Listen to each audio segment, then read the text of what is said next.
जय हिंद बच्चों। बच्चों विराट ज्ञान में आपका पुनः स्वागत है। बच्चों आइए आज केमिस्ट्री क्लास 10 रासायनिक अभिक्रिया एवं समीकरण का पार्ट 5 देने जा रहा हूं, जिसमें आप देखेंगे विभिन्न प्रकार की रासायनिक अभिक्रियाओं में एकल विस्थापन अभिक्रिया, संयोजन अभिक्रिया, वियोजन अभिक्रिया हम बता चुके हैं। आइए आगे आप देखेंगे कई प्रकार के रिएक्शन आपको मिलेगा, जैसे उभय विस्थापन अभिक्रिया, अवक्षेपण अभिक्रिया, उदासीनीकरण अभिक्रिया, प्रकाश रासायनिक अभिक्रिया। इस प्रकार की अभिक्रियाएं अभी और हम देखने वाले हैं। तो चलिए इन नए अभिक्रियाओं के बारे में जान लें। तो चलिए शुरू करते हैं।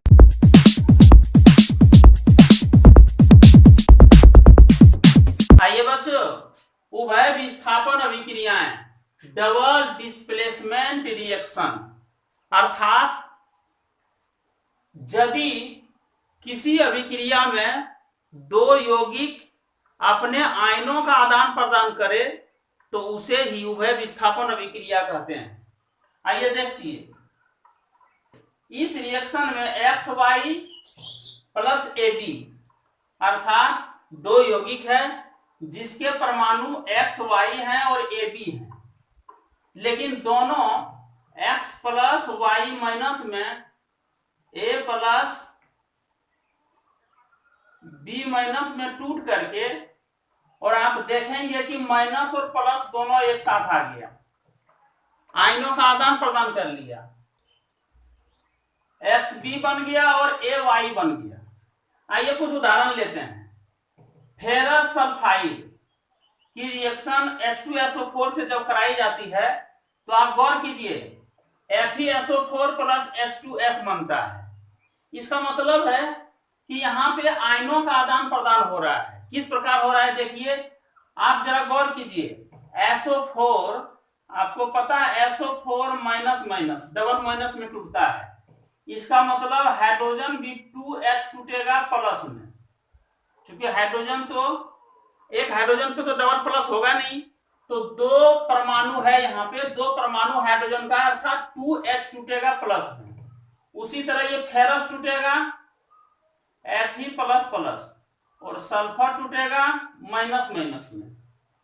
तो जो प्लस है वो माइनस के साथ और जो माइनस है वो प्लस के साथ रिएक्शन करता है, अर्थात Fe का रिएक्शन SO4 के साथ होगा और बना लेता है FeSO4। इसका मतलब है कि इस FeS रिएक्शन में FeS फेरस सल्फाइड जो यौगिक है उसमें सल्फर से ज्यादा रिएक्टिव SO4 है, इसीलिए SO4 के साथ ये इसका रिएक्शन बनता है, एक नया यौगिक तैयार हो जाता है जो फेरस सल्फेट है। दूसरा है हाइड्रोजन का रिएक्शन हो जाता है प्लस का माइनस के साथ, अर्थात बना लेता है H2S हाइड्रोजन सल्फाइड। आप बच्चों इसकी वैलेंसी की जो चैप्टर हमने बताया फॉर्मूला कैसे बनता है 9 क्लास की केमिस्ट्री, अगर उसे आप नहीं देखे हैं तो इस वीडियो के डिस्क्रिप्शन सेक्शन में जाइएगा, मैं वहां लिंक दे दिया हूं, आप अच्छी तरह देख करके और तब इस वीडियो को देखिए किस प्रकार से ये प्लस में टूट रहा है, क्यों टूट रहा है, इस प्लस को क्या कहते हैं, आयन किसे कहते हैं, रेडिकल्स किसे कहते हैं, सब उस चैप्टर में दी गई है। आइए दूसरा उदाहरण लेते हैं। कॉपर सल्फेट की रिएक्शन हाइड्रोजन सल्फाइड से कराते हैं। देखिए यहाँ हाइड्रोजन सल्फाइड गैस है, इसलिए तीर दिखा दिए ताकि ये उड़ जाता है। कॉपर सल्फेट का रिएक्शन हाइड्रोजन सल्फाइड से कराते हैं तो आप पाएंगे यहां भी ये वही चीज हो रहा है, Cu plus plus SO4 minus minus में टूट जाता है, और ये भी उसी तरह टूटता है 2H प्लस और फिर S माइनस माइनस में। तो जो प्लस है वो प्लस माइनस के साथ, जो माइनस है वो प्लस के साथ रिएक्शन करता है। इसका मतलब है कि हाइड्रोजन का रिएक्शन SO4 के साथ होता है और ये बना लेता है H2SO4 हाइड्रोजन सल्फेट। इसका मतलब है कि यहाँ पे SO4 के साथ हाइड्रोजन मोर रिएक्टिव जैसा व्यवहार करता है, कॉपर से भी ज्यादा मोर रिएक्टिव हाइड्रोजन की व्यवहारिकता होती है, जिसके चलते H2SO4 बन जाता है। और यहाँ पे क्या हो रहा है, यहाँ पे हो रहा है सल्फर का रिएक्शन Cu के साथ हो जा रहा है, इसीलिए CuS अर्थात कॉपर सल्फाइड बना लेता है, एक नया यौगिक बना लेता है। आइए, सोडियम क्लोराइड की अभिक्रिया सिल्वर नाइट्रेट के साथ कराई जाती है। आप जानते हैं सोडियम क्लोराइड अर्थात ये टूटता है Na+Cl- में, ये टूटता है Ag+NO3- में। अब जरा गौर कीजिए, आयन में टूट गया, अब Ag का रिएक्शन किसके साथ होगा? क्लोरीन के साथ, और ये बना लेगा सिल्वर क्लोराइड। और इसमें तीर नीचे की ओर दिखा गया है, अर्थात ये पेंदी में नीचे बैठ जाता है। Na का रिएक्शन NO3 के साथ होता है और ये बना लेता है NaNO3 सोडियम नाइट्रेट। अर्थात हम देखते हैं कि उभय विस्थापन अभिक्रिया में डबल डिस्प्लेसमेंट रिएक्शन में आयनों का आदान प्रदान होता है और नए नए यौगिक बन जाते हैं।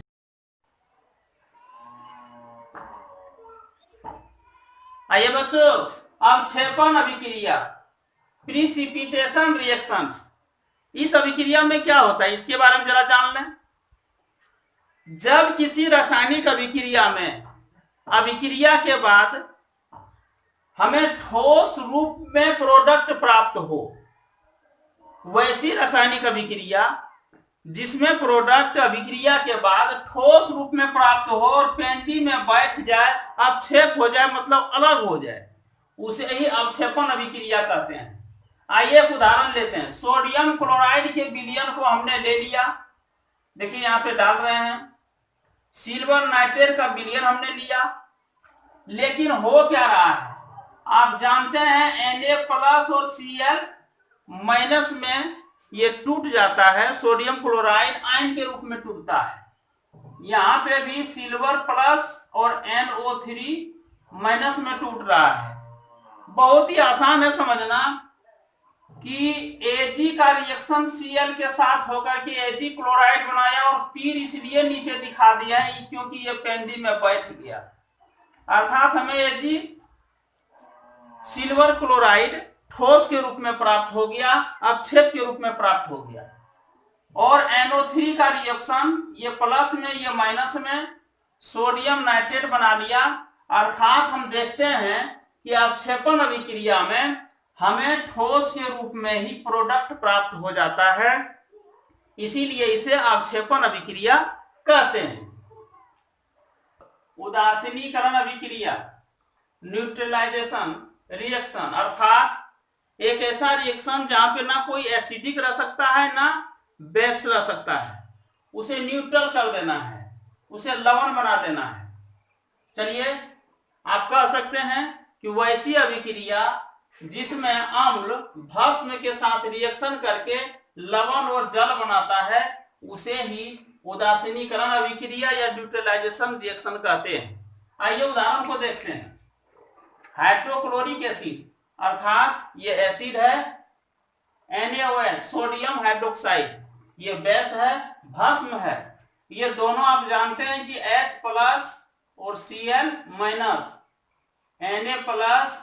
Na+OH- और माइनस का प्लस के साथ, OH का H के साथ रिएक्शन करके जड़ बना लेता है और Na के साथ Cl का रिएक्शन होकर के NaCl बना लेता है। इसका मतलब है कि इस हाइड्रोजन के साथ क्लोरीन का मोर रिएक्टिविटी नहीं हो पाती है, अर्थात OH का ज्यादा रिएक्टिव होने के कारण हाइड्रोजन का OH के साथ रिएक्शन हो जाता है और जल बना लेता है। आप अभी जो सैनिटाइज किया जाता है मार्केट में, वह जान लीजिए कि इसी लवण के कारण सैनिटाइज होता है। जो स्प्रे निकलता है, जो मॉल वगैरह में सैनिटाइज की जा रही है कोरोना वायरस के चलते, वो यही NaCl है। आइए दूसरा देख लेते हैं, H2SO4, ये भी एसिड है, इसकी रिएक्शन पोटेशियम हाइड्रोक्साइड के साथ कराई जाती है। तो आप देखेंगे कि 2H+ SO4- में टूटता है। KOH चूंकि दो मॉलिक्यूल है, इसका मतलब है कि K भी 2 रहेगा 2+ और 2OH भी OH भी 2- में ही रहेगा, अर्थात K का रिएक्शन SO4 के साथ होता है और बना लेता है K2SO4। आप कैसे बना रहे हैं बच्चों, क्योंकि K का 1 SO4 का 2 होता है। हमारा पिछला वीडियो जरूर देखिए, यहाँ पे मैंने सूत्र बनाने के लिए बताया था, इस वीडियो के डिस्क्रिप्शन सेक्शन में डाला गया है, उस वीडियो का लिंक जरूर देख लीजिएगा। इसीलिए K2SO4 होता है। तो बना लिया पोटेशियम सल्फेट, और ये तो आप जान ही रहे हैं कि OH और H मिलकर के जल का अणु बना लेता है। इस प्रकार से ये ना एसिड रह पाया ना बेस रह पाया, अर्थात लवण बन गया। यही इस अभिक्रिया की खासियत है। उदासीनीकरण में एसिड और बेस दोनों को, अम्ल और क्षार दोनों को लवण में बदल देता है और जल बना देता है। आइए बच्चों, प्रकाश रासायनिक अभिक्रियाएं, फोटोकेमिकल रिएक्शन, ये कैसा रिएक्शन है, इसका डेफिनेशन आप दीजिए। वैसी अभिक्रिया जो सूर्य के प्रकाश की उपस्थिति में हो, फोटोसिंथेसिस इसी के उपस्थिति में होती है। वही यहां भी है, वैसी अभिक्रिया जो प्रकाश की उपस्थिति में हो, सूर्य की प्रकाश की उपस्थिति में हो, उसे ही फोटोकेमिकल रिएक्शन कहते हैं, अर्थात प्रकाश रासायनिक अभिक्रियाएं कहते हैं। आइए कुछ उदाहरण को लेते हैं। आप जानते हैं बच्चों, हाइड्रोजन और क्लोरीन को एक पात्र में बंद भी कर देंगे तो कोई रिएक्शन नहीं होगा, लेकिन जो ही सूर्य की उपस्थिति उस पर पड़ेगी, सूर्य की किरणें उस पर पड़ेगी, तो निश्चित रूप से यह हाइड्रोक्लोरिक एसिड बना लेगा। लेकिन जब तक सूर्य की उपस्थिति नहीं होगी, रात के अंधेरे में हम कितनों ही एक साथ रखें, लेकिन कोई रिएक्शन नहीं होता है। अर्थात ये सूर्य के प्रकाश की उपस्थिति के कारण ही हाइड्रोजन और क्लोरीन के बीच में, आप जानते ही हैं, हाइड्रोजन के बाह्यतम कक्षा में 1 इलेक्ट्रॉन, क्लोरीन के बाह्यतम कक्षा में 7 इलेक्ट्रॉन होती है, और तब ये दोनों एक दूसरे का साझा करके और इस तरह से बना लेता है, अर्थात H+Cl- के रूप में HCl बना लेता है। ये पिछले वीडियो में हम देख चुके हैं। तो सूर्य की उपस्थिति में ही हाइड्रोक्लोरिक एसिड बन पाता है। आइए जरा सा देख लें हम लोग पौधे भोजन कैसे बनाते हैं। आप जानते हैं पौधे का रसोई घर कहाँ है, उनकी पत्तियां है। पौधे की पत्तियां ही उनकी रसोई घर होती है। आप जानते हैं पत्तियां के नीचे तल में स्टोमेटा होता है, जो खुली हुई रहती है, उसका मुंह खुला हुआ रहता है। बारीक चेक करेंगे तो पता चलेगा। हम लोग जो नाक से ऑक्सीजन लेकर के और नाक से जो CO2 छोड़ते हैं, वो सारा CO2 पौधे ही लेते हैं, और वो कब, सूर्य की उपस्थिति में। तो सूर्य की उपस्थिति में जो सूर्य की किरणें पड़ती है, तो जल से जल लेकर के, देखिए जल लेकर के जा रहा है, इसे जाइलम कहते हैं। जाइलम के माध्यम से जल लेकर के पत्तियां तक पहुंचाया जाता है। जो पत्तियां तक पहुंचाया गया है, इधर से CO2 लेकर के, और देख लीजिए यहाँ 6 अणु CO2 जो गैस के रूप में है, और 6 अणु जल जो लिक्विड के रूप में है, और दोनों एक दूसरे से जो यहाँ पे पत्तियां में जाकर के रिएक्शन करता है, और रिएक्शन करके क्या बनता है, ग्लूकोज तैयार होता है।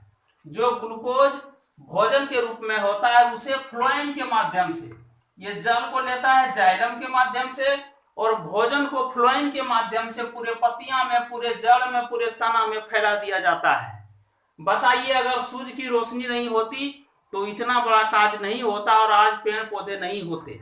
आप देखेंगे कि कुछ पौधे कहीं पेड़ के छांव में हम लगाते हैं, जैसे छोटा मिर्चाई का पौधा, बैगन का पौधा, वो ज्यादा वफादार नहीं हो पाता है, हमें फल नहीं देता है।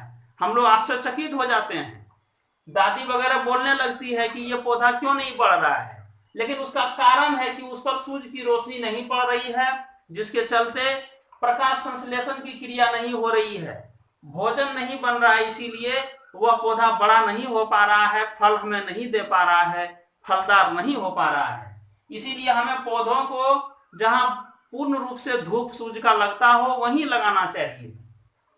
आइए, तो पत्तियां फिर O2 जो छोड़ दिया, वो O2 फिर हमारे नाक तक पहुंचती है, और हम लोग जितने भी जीव जंतु हैं, सारे जीव जंतु, जानवर हो, चिड़िया हो, कीड़े मकोड़े, हम लोग सभी ऑक्सीजन लेकर के जीवित रहते हैं। इतना बड़ा फंक्शन सूर्य की उपस्थिति में ही संभव है। इसीलिए प्रकाश रासायनिक अभिक्रियाएं का बहुत महत्व है दैनिक जीवन में। एक एक पल, एक एक क्षण में इस अभिक्रिया की जरूरत हमारे लिए है। आइए दूसरा देख लेते हैं। तो आप समझ गए ना, CO2 और H2O मिलकर के ग्लूकोज तैयार करता है। हाँ, एक बात और बच्चों, यही ग्लूकोज स्टार्च के रूप में आलू में, टमाटर में, बैंगन में जमा रहता है, और जब हम उसे ला करके अच्छी तरह से पका के खाते हैं तो यही ग्लूकोज हमारे शरीर में भी फायदेमंद होता है। पोषक तत्व यहीं से मिलता है। इसीलिए सूर्य की उपस्थिति अनिवार्य है। सूर्य से रोशनी लेकर के यह प्रकाश संश्लेषण की क्रिया होना बहुत जरूरी है। पालक की साग खा रहे हो, चना की साग हम लोग खा रहे हो, या तो कटहल खा रहे हैं, बैंगन, आलू, मिर्चा जो भी खा रहे हैं, सभी में यही C6H12O6 अर्थात ग्लूकोज जो स्टार्च के रूप में होते हैं।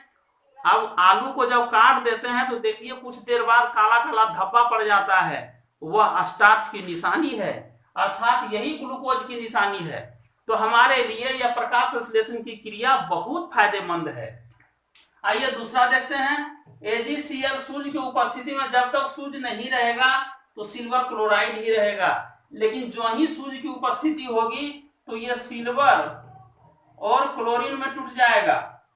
अर्थात ये सूर्य की उपस्थिति जो ही आती है तो ये टूट कर अलग हो जाती है। सिल्वर अलग मॉलिक्यूल बनाता है, क्लोरीन अलग मॉलिक्यूल बना लेता है। अतः बच्चों, प्रकाश संश्लेषण या प्रकाश रासायनिक अभिक्रिया का हमारे दैनिक जीवन में बहुत महत्व है। नोट कीजिए इसे। चलिए बच्चों, समय की कमी है, लाइट की कमी हो गई है, इसीलिए इस वीडियो को मैं यहीं रोक रहा हूं। अगर इसी तरह का वीडियो आप देखना पसंद करते हैं तो मेरे चैनल को लाइक, सब्सक्राइब और शेयर करना मत भूलिएगा। इसी तरह का इंटरेस्टिंग वीडियो आपको हम लेकर के बार बार हाजिर होते रहेंगे। केमिस्ट्री की कुछ अभिक्रियाएं और छूट गई है 10th क्लास की, तो चलिए अगले वीडियो में उसे लेकर के हाजिर होते हैं। जय हिंद बच्चों, जय भारत। बच्चों, हमारा अन्य वीडियो रियल नंबर्स, ट्रिगोमेट्री देखिए, ट्रिगोमेट्री पार्ट 1, पार्ट 2, पार्ट 3, ऊंचाई एवं दूरी। तो हमारे चैनल पर आकर के हमारे चैनल को सब्सक्राइब कीजिए और इन सब वीडियो को देखकर आप अच्छी तरह अपनी तैयारी